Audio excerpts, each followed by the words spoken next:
Bom dia, turminha do primeiro ano. Vamos lá, vocês fizeram essa semana aí a avaliação de aprendizagem e vamos fazer uma correção agora comentada com vocês. Eu sei que vocês já receberam as respostas. A partir do momento do envio, vocês já recebem a resposta. Então vamos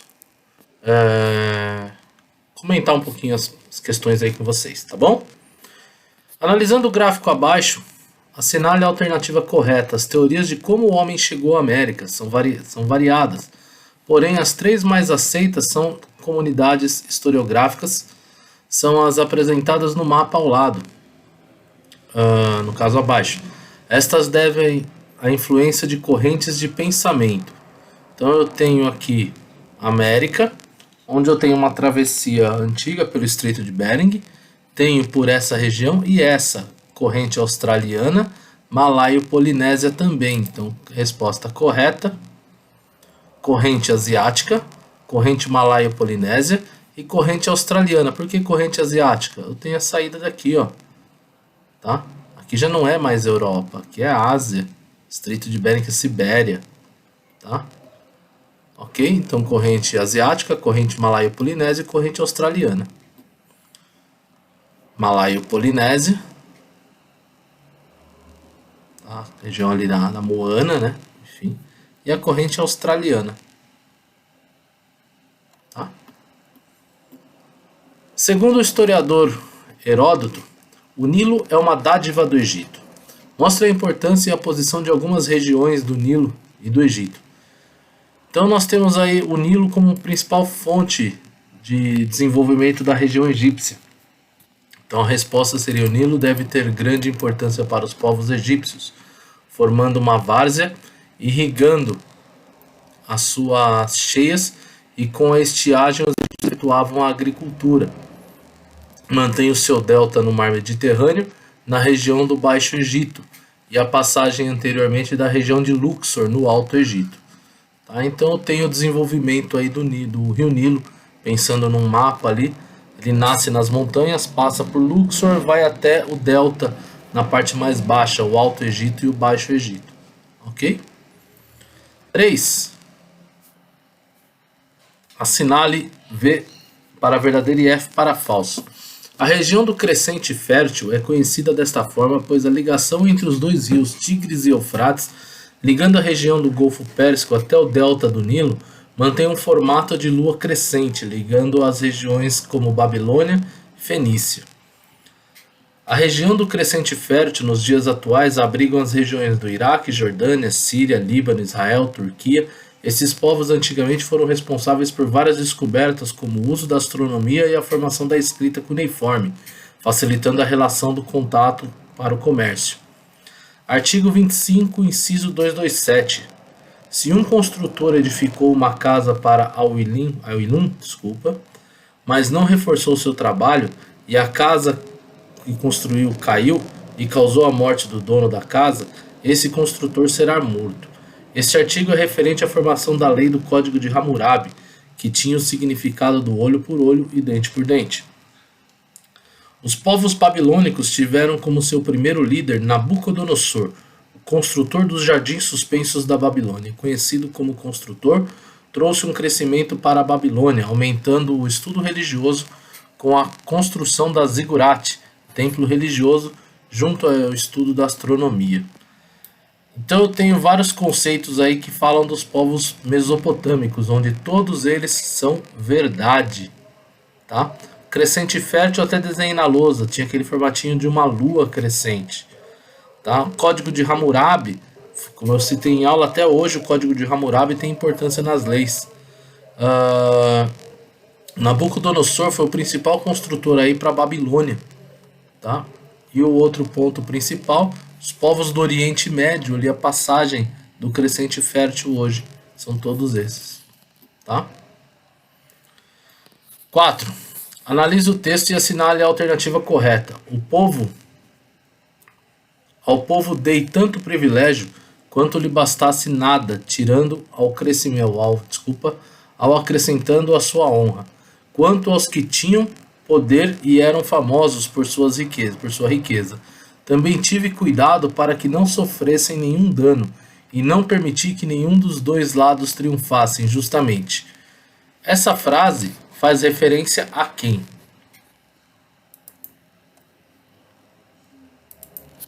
Ao legislador Solon, o primeiro legislador da Grécia Antiga.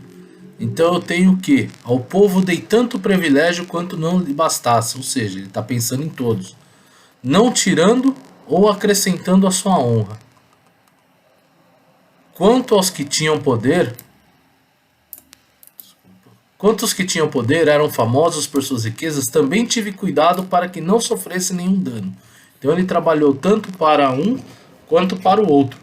Tá? Então ele traz benefícios para todos os lados, aí, sendo então um bom legislador. Exprime o orgulho pelas leis de caráter democrático. Então o criador, aí, um dos criadores da democracia grega. 5. Analise a imagem e assinale a alternativa correta. Então eu tenho duas imagens que representam aí as cidades gregas, onde a resposta correta ficaria à esquerda. Eu represento Esparta, pela questão militarizada, e à direita eu represento Atena pela questão cultural. Então, da esquerda representa Esparta pela cultura militarizada e a da direita representa Atenas por mostrar o culturalismo. Simples. Atena ele volta por toda a questão cultural e Esparta por toda a questão democrática, militarizada e conservadora. Analise as afirmações e assinale a alternativa correta. Para a sociedade romana, forma-se patrícios. Patrícios são considerados cidadãos de Roma, possuíam terras, gado e construíam uma aristocracia romana. 2. Plebeus eram livres, participaram da construção de Roma, porém subordinados aos patrícios, não participavam de assembleias e não podiam formar famílias legalmente reconhecidas. 3. Triavos era a representação das zonas rurais dentro do Senado.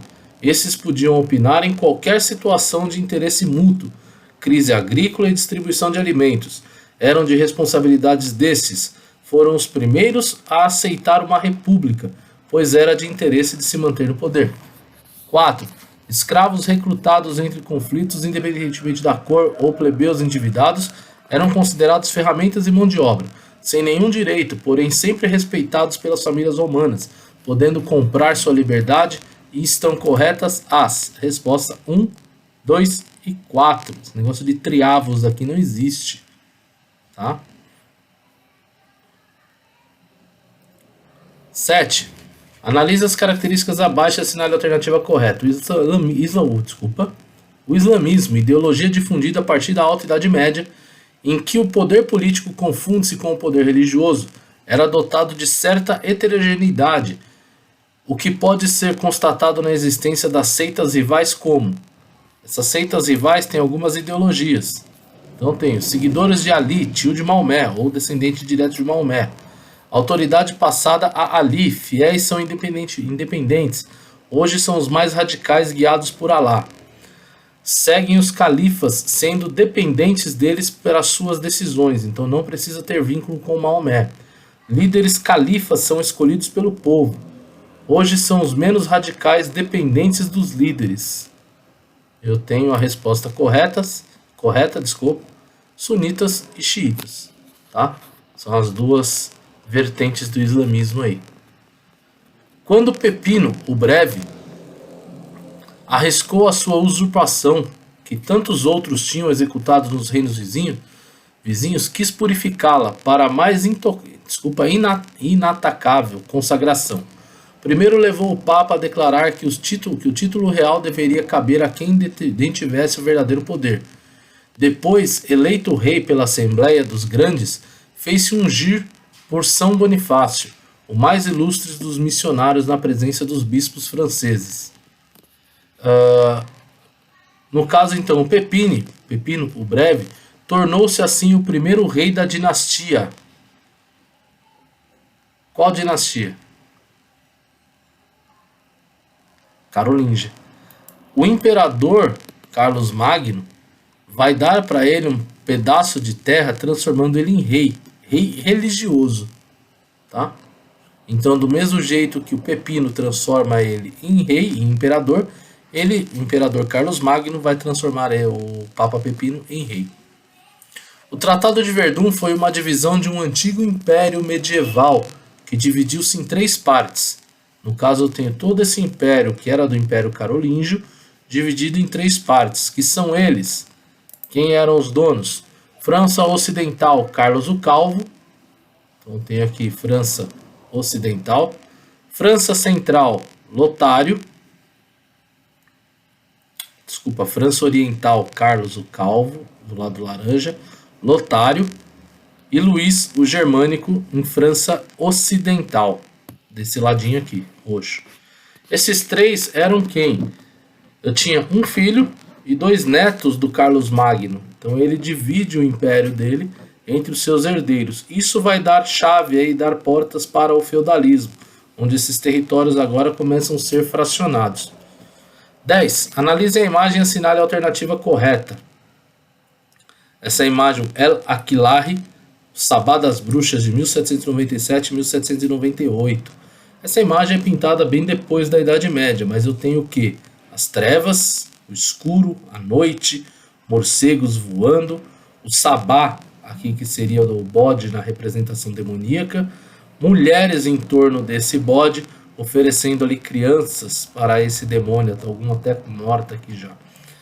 As mulheres na Idade Média elas eram demonizadas, a visão da Idade Média era uma visão de bruxa, justamente pela questão do religioso, do católico, onde Eva trai a visão de Deus. Então a resposta correta aqui fica a resposta C. A imagem remete-se às trevas e à difamação das mulheres como bruxas, adorando o demônio. Tá?